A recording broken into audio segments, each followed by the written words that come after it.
দিবা, ওই ব্যক্তির চেয়ে বড় জালেম আর কে হতে পারে যে তার রবের নামে মিথ্যা প্রতিপন্ন করে।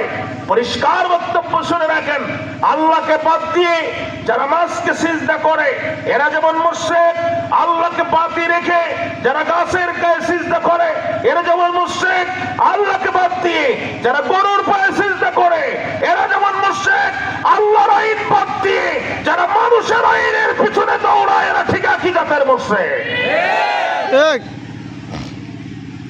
ওই রবকে ছাড়া অন্য রবকে রব হিসাবে মানি না। আর তুই যে রবের কে রব বলছিস ওটা রব না, রবের জাত না। তাকে সেই কথা শোনার পরে কয়, তোদের বলি যে আশ্চর্যজনক সাহস। You have to change all of your decision within 3 days।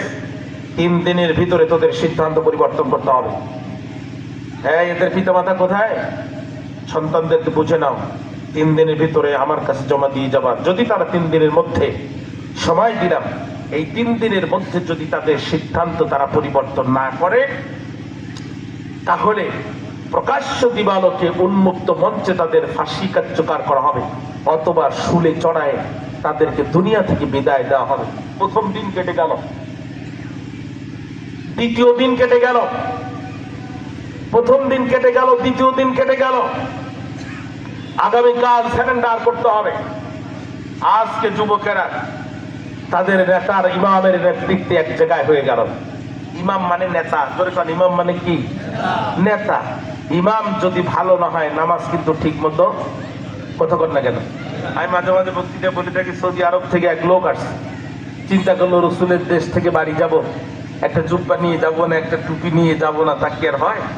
দেশে আসছেন, 2 দিন বিশ্রামের পরে 3য় দিন মাগরিবের নামাজ পড়তে যাবেন।